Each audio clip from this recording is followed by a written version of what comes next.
écriture simple, passé compliqué. Disque dur, une ira platiner. Et salut tout le monde, c'est Skasqual, bienvenue à tous sur le média The War. On se retrouve aujourd'hui pour une vidéo incroyable. J'ai eu la chance de pouvoir poser plus de 50 questions à Swan, alias PNL War. Vous le connaissez tous, vous en avez déjà entendu parler, ou alors vous êtes tombé au moins une fois sur ce qu'il propose sur les réseaux. C'est simple, c'est un magicien de la musique. Et sa marque de fabrique, c'est les fameux remix. Il a plusieurs concepts sur sa chaîne, mais en gros, déjà il a le concept où il prend plusieurs sons d'un artiste et il en forme plus qu'un. Je me regagne comme à l'époque de la reine. Il faut voir toujours les crocs et sourire. Du trop à l'envers, plutôt à l'endroit, ouais. Je finirai mon temps. Et vraiment à chaque fois, c'est comme si c'était un morceau inédit. C'est comme si on découvrait le son pour la première fois. Bref, à chaque fois, c'est structuré, c'est cohérent. Et ça s'écoute normal. Tous les remixes de PNL qui ont explosé, et bah c'est lui. J'suis pas cool à bon sus ma débite. Tellement flow, j'te coupe 3 fois les flots. J'suis à 91, milieu sous la mer. Parfois peur de demain, peur de tenter la vie, parce qu'on a grandi. Bas les couilles de l'Himalaya, bas les couilles, j'vise plus au nez. Mais c'est pas son seul format. Il a aussi un concept qui explose tout le temps. Il arrive à créer des featuring qui n'existent pas. PNL Daft Punk, c'est lui.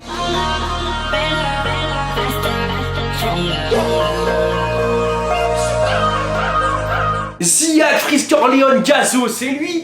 Hey. Wesh. J'aime beaucoup ce que tu proposes.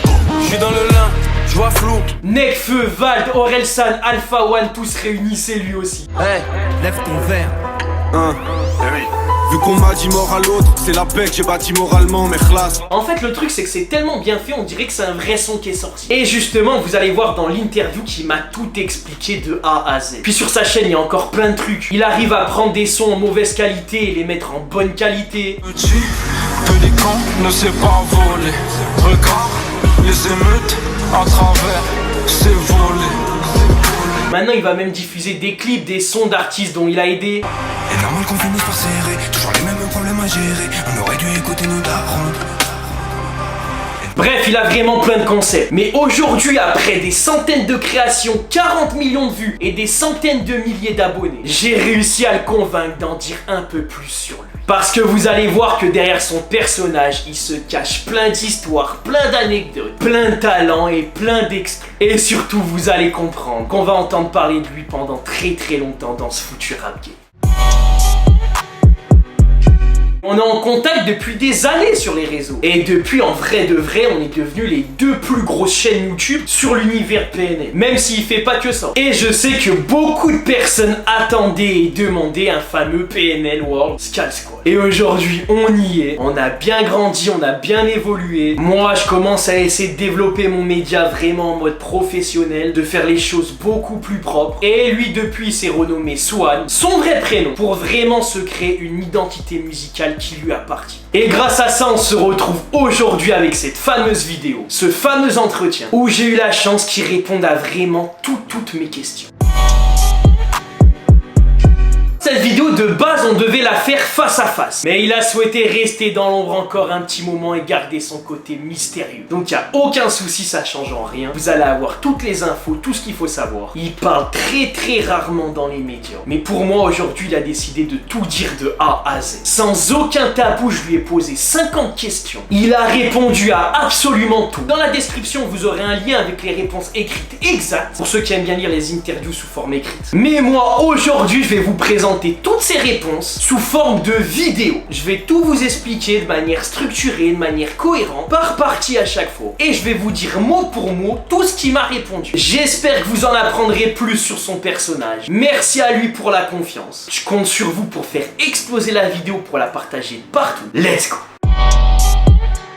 Tout commence en septembre 2019. De base, il crée juste un compte Instagram pour promouvoir ses propres activités. On voit déjà l'intelligence du personnage. Parce que c'est réel, aujourd'hui tu peux avoir le meilleur projet du monde. Si tu le balances du jour au lendemain sur les réseaux mais que t'as zéro visibilité, réalité, ça sert à rien du tout. Donc il a d'abord décidé de se créer une communauté et d'après balancer ses vrais projets. Et très rapidement, il a pensé à quoi? Il a pensé à créer un compte fan sur PNL. Mais encore une fois, il y en avait des centaines de comptes comme ça, donc il a pensé plus loin, il a essayé de sortir du lot. Et qu'est-ce qu'il a fait? Il a créé une page Insta. Il a fait en sorte que son feed Instagram se suive photo par photo. Tout était cohérent, tout se suivait. Et forcément, les gens qui tombaient dessus, ça sortait du lot, ça faisait classe, ça rendait super bien. Et il a commencé à monter comme ça. Il m'a dit qu'il avait téléchargé Photoshop, il s'est buté dessus. Et franchement, le rendu, il était incroyable. PNL, ils étaient en plein buzz, ça a direct fonctionné. Donc là, vous connaissez le premier arc de Swan, le graphisme. Compte Insta, miniature, cover de son. Il essaye de faire le maximum de choses lui-même. Même si maintenant, il est aidé par un pote à lui sur ce sujet.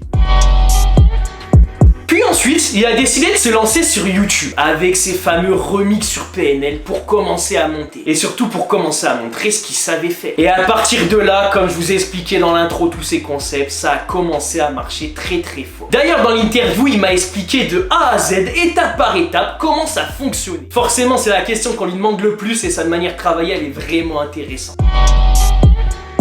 Étape 1. Il trouve l'idée de soit un son remixé, soit d'un feat qui a jamais été fait. Ensuite, il a un énorme tableau avec tous les artistes et tous leurs sons. Et pour chaque morceau, tout est classé par BPM et par gamme. C'est des termes musicaux un peu compliqués, mais en gros, grâce à ça, il peut savoir directement quel artiste peut aller avec quel artiste et quel son peut aller avec quel son. C'est trop fort. Ensuite, étape 3. Pour chaque son, il va retirer l'instru des voix. Et tout le monde se demandait c'est quel logiciel. Je vous mets le titre ici, c'est lui qui me l'a donné. Ça permet vraiment de séparer voix et instru pour avoir juste les acapellas et travailler dessus. Puis ensuite, étape 4, il met tout sur son logiciel Cubase et il refait tout de A à Z. Il recompose les instrus, il refait la structure du son et évidemment, il mixe même le son. Et c'est comme ça qu'il fait des dingueries. Et il m'expliquait que des fois, il pouvait faire en un jour un remix, comme par exemple Ziak, Nino, Freeze Gazo. Mais il me disait aussi que des fois, il était tellement perfectionniste qu'il mettait 2 semaines pour faire un seul remix. D'ailleurs, pour ceux qui savent pas, il a même sorti un format CD avec tous ses meilleurs remixes et des inédits. Évidemment, je l'ai, il me l'a envoyé, il est incroyable. Et ce projet, il l'a aussi fait gagner à quelques abonnés. Donc franchement, à chaque fois, il fait les choses de manière pro. Donc voilà la deuxième flèche à son arc. Et encore, on est loin de tout ce qu'il fait. Et oui, c'est pas fini, vous allez voir qu'il a encore plein de casquettes. Comme par exemple celle-là que j'ai appris en faisant l'interview. Avant tout ça, il était déjà un peu dans la musique, vu qu'il enregistrait des rappeurs de Bordeaux chez lui. Il leur faisait des prods, il les enregistrait et surtout il mixait pas mal de leurs morceaux. Donc forcément ça se voit sur YouTube, il a vraiment de l'expérience. D'ailleurs c'est sur ce sujet qu'on passe à la première grosse anecdote.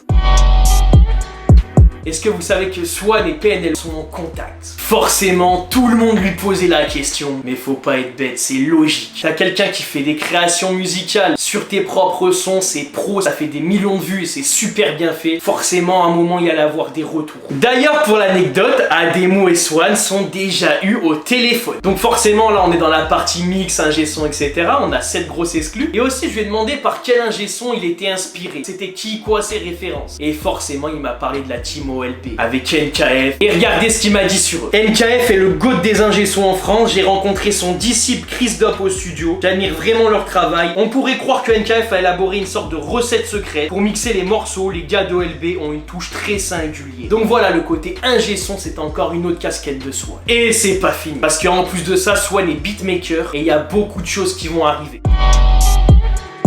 Il est en train de se développer de fou et il commence même à produire pour des gros artistes. De toute façon, vous aurez des nouvelles très bientôt, mais son objectif c'est un album avec des artistes qui viennent poser sur ses prods. Et son objectif justement, c'est de s'installer en tant que vrai beatmaker.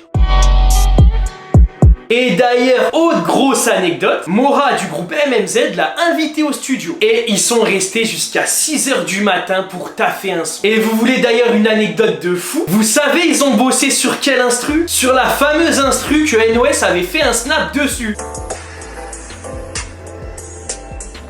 Vous vous rappelez de Snap qui avait fait énormément parler? Et bah ils ont taffé sur cet instru. Donc pour l'instant pas de suite, mais on sait jamais. En tout cas ça a dû être une expérience encore de fou. En tout cas dans le beatmaking on lui souhaite que du bon. Et imaginez un jour il arrive à placer pour PNL. L'histoire elle serait incroyable.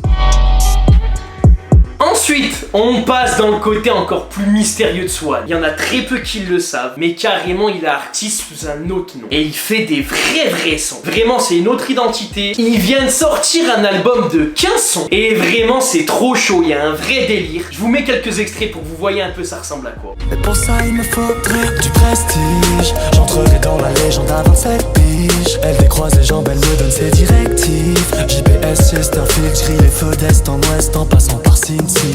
Et d'ailleurs aussi pour l'anecdote, il y a carrément Chris Dope, donc l'assistant de NKF et qui est aussi un G-son qui a mixé pour énormément de gros rappeurs. Il lui a carrément mixé un morceau dans son album. Donc c'est un truc de fou, cette nouvelle casquette, artiste. Donc vous avez vu, artiste, beatmaker, ingé son, youtubeur, graphiste, il a vraiment beaucoup de flèches à son arc. Et il est bel et bien tout seul. Parce que pendant des années, il y en a beaucoup qui ont cru que c'était une équipe derrière ça. Mais non, il est tout seul, il fait tout chez lui et il est en train de tout exploser. Mais derrière tout ça, j'ai quand même voulu savoir qui se cachait derrière Swan, vraiment plus personnellement.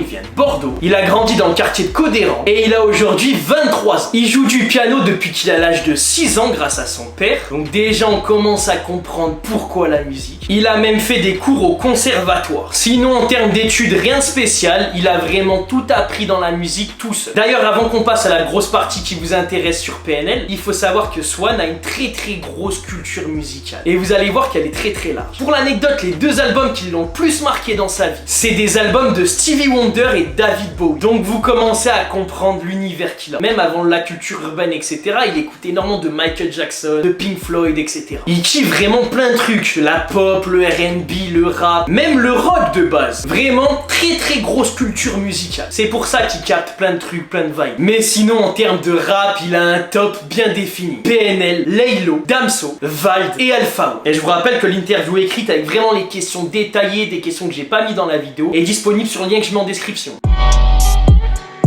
On passe à la fameuse partie sur PNL et vous allez voir que PNL l'ont beaucoup inspiré. En termes de communication, niveau image, niveau mystère déjà, le fait de se faire rare, de pas trop se dévoiler, de pas trop parler, il garde vraiment ce délire là. Sinon je lui ai posé plein de questions que je voulais savoir. Déjà il a découvert PNL avec le titre ChuQLF. Ensuite son album préféré c'est Dans la légende et je vais vous lire exactement ce qu'il m'a dit là-dessus. Parce que c'est le premier que j'ai vraiment écouté et au-delà de ça je trouve qu'il a une couleur et une ambiance unique. Il y a une atmosphère mystique donc je me lasserai jamais. Sans pour autant dire que les autres albums sont moins bons, juste celui-ci me fait plus vibrer. Et vrai avis, beaucoup qui pensent exactement la même chose. Et même carrément son morceau préféré de toute leur carrière, c'est Dans la légende. C'est le morceau Dans la légende. C'est réel, c'est un classique. Après, je lui ai demandé une question. Est-ce qu'il aimerait bien voir PNL en featuring et avec qui? Là aussi, je vous relis sa réponse exacte. Je pense pas qu'il devrait faire de feat avec d'autres interprètes. Leur musique à deux se suffit amplement à elle-même. Mais je pense qu'il pourrait gagner à collaborer avec des grands producteurs français ou même américains. Donc là aussi c'est des vrais avis qu'il a. Et je lui ai posé une dernière question aussi, je voulais son avis sur la communauté QLF. Celle-là elle est pour vous, je vous lis ce qu'il m'a dit. C'est sûrement la communauté la plus forte et engagée du rap français, même si parfois ça peut vite tourner au fanatisme. C'est dingue de se dire à quel point la devise QLF a pu fédérer autant de gens. C'est du réel. Et aujourd'hui, il fait des millions de vues. Il a des dizaines d'articles sur lui dans les médias rap. On a aussi Alvaro de Rap Plume qui l'aide à se développer. Franchement, vrai parcours. J'aimerais d'ailleurs qu'on termine cette vidéo avec la dernière phrase qu'il m'a dit sur ses objectifs. Et on re-regardera cette vidéo dans quelques années pour voir où il en est. J'aimerais avoir l'image d'un producteur ou d'un artiste qui propose un univers musical bien identifiable. C'est l'essentiel pour moi. Donc voilà, j'espère que la vidéo vous aura plu. C'était un plaisir de la faire. Je vous rappelle que l'interview écrite est dans la description. Il y a encore plein de choses. Logo, matériel, est-ce qu'il va se dévoiler un jour? Il y a plein de choses. En tout cas, là, je vous ai résumé un peu tout. Je compte sur vous pour exploser la vidéo. C'était Skull Squall. Ciao, ciao.